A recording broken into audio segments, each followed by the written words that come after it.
This wasn't the podcast that I expected to be posting this week, but for me it's been a tough few days. But if I'm completely honest, it's been a tough few weeks. It feels like everything I've been working towards, aspired to be, wished to do, has been taken away.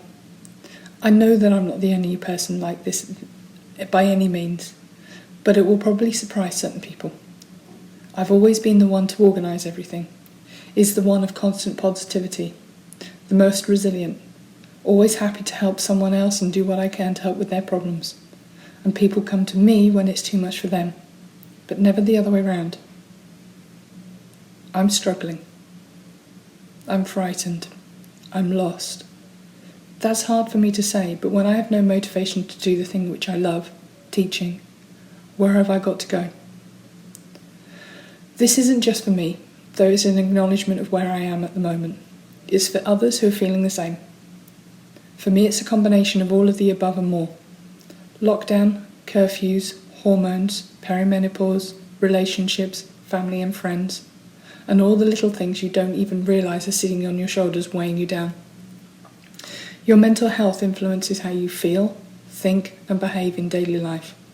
It affects your ability to cope with stress, overcome challenges, build relationships, keep relationships, recover relationships, and recover from life's setbacks and hardships. Strong mental health isn't just the absence of mental health problems. Being mentally and emotionally healthy or strong is much more than being free of depression, anxiety, and other psychological issues. Rather than the absence of mental illness, mental health refers to the presence of positive characteristics. People who are mentally healthy could be said to have the following: a sense of contentment, a zest for living and the ability to laugh and have fun, the ability to deal with stress and bounce back from adversity, a sense of meaning and purpose in both their activities and their relationships, the flexibility to learn new skills and adapt to change, a balance between work and play, rest and activities, etc., the ability to build and maintain fulfilling relationships, self-confidence and high self-esteem, and the relationship between resilience and mental health. Having solid mental health doesn't mean that you never go through bad times or experience emotional problems. We all go through disappointments, loss and change, and while these are normal parts of life, they can still cause sadness, anxiety and stress. But just as physically healthy people are better able to bounce back from illness or injury, people with strong mental health are better able to bounce back from adversity, trauma and stress. This ability is called resilience. People who are emotionally and mentally resilient have the tools for coping with different situations and maintaining a positive outlook. They remain focused, flexible and productive, in bad times as well as good. Their resilience also makes them less afraid of new experiences or the uncertain future. Even when they don't immediately know how a problem will get resolved, they are hopeful that a solution will eventually be found. Anyone can suffer from mental or emotional health problems, and over a lifetime, most of us will. Annually, they say 1 in 5 of us will suffer with a diagnosable mental disorder. However, with the current circumstances, I would guess that that's higher. Yet despite how common mental health problems are, many of us make no effort to improve our situation. We ignore the emotional messages that tell us something is wrong and try toughing it out by distracting ourselves or self-medicating with alcohol, drugs or self-destructive behaviours.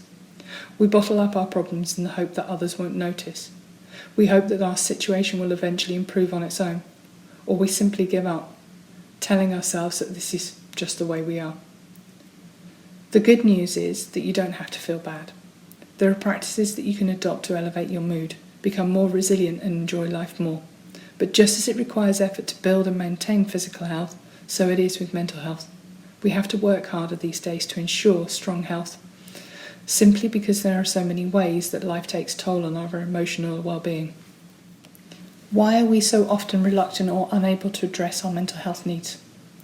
Our inability to address our mental health needs stems from a variety of reasons. In some societies, mental and emotional issues are seen as less legitimate than physical. They're seen as a sign of weakness or sometimes that it's our own fault. Some people mistakenly see mental health problems as something we should know how to just snap out of. Men especially would often rather bottle up their feelings than seek help. In the modern age, we're obsessed with seeking simple answers to complex problems. We look for connections with others by compulsively checking social media instead of reaching out to people in the real world. This is to boost our mood and ease depression. We can take a pill rather than address the underlying issue. Many people think that if they do seek help for mental and emotional problems, the only treatment options available are medication, which comes with unwanted side effects, or therapy, which can be lengthy or expensive. The truth is that whatever the issue, there are steps you can take to improve the way you feel and experience greater mental health and well-being. As I said, this has been a tough few weeks and days for me, so this is as much as a reminder to myself as to hopefully some help for some others. Make social connections a priority, especially face-to-face.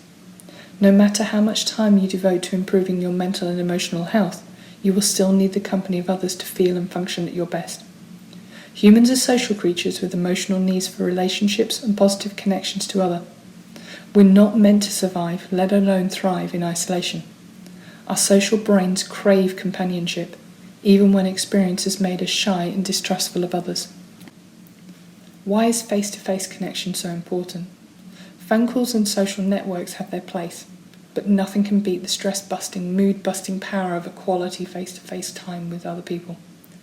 The key is to interact with someone who is a good listener, someone you can regularly talk to in person and who will listen to you without their own conceptions of how you should think or feel. A good listener will listen to the feelings behind your words and won't interrupt, judge, or criticise you.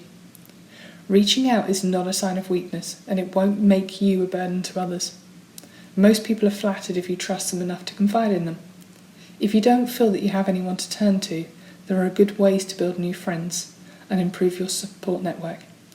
In the meantime, there is still great benefit in interacting face-to-face with acquaintances or people you encounter during the day, such as neighbours, people in the checkout line, or on the bus, or the person serving you your morning coffee. Make eye contact and exchange a smile, a friendly greeting, or a small talk. Staying active is as good for your brain as it is for the body. The mind and body are intrinsically linked. When you improve your physical health, you will automatically experience greater mental and emotional well-being. Physical activity also releases endorphins, powerful chemicals that lift your mood and provide added energy. Regular exercise or activity can have a major impact on mental and emotional health problems, relieve stress, improve memory, and help you sleep better. But what if you're just not into exercise? Well, you're not alone. Pounding weights in a gym or jogging on a treadmill isn't for everyone. But you don't have to be a fitness fanatic to reap the benefits of being more active. Try taking a walk at lunchtime through a park. Walk laps in an air-conditioned mall while window shopping. Throw a frisbee with a dog. Dance to your favourite music. Play activity-based video games. Cycle or walk to the appointment rather than to drive. You don't have to exercise until you're soaked in sweat or even have every muscle aching. Even modest amounts of physical exercise can make a big difference to your mental and emotional health. It's something that you can engage in right now to boost your energy and outlook and help you regain a sense of control.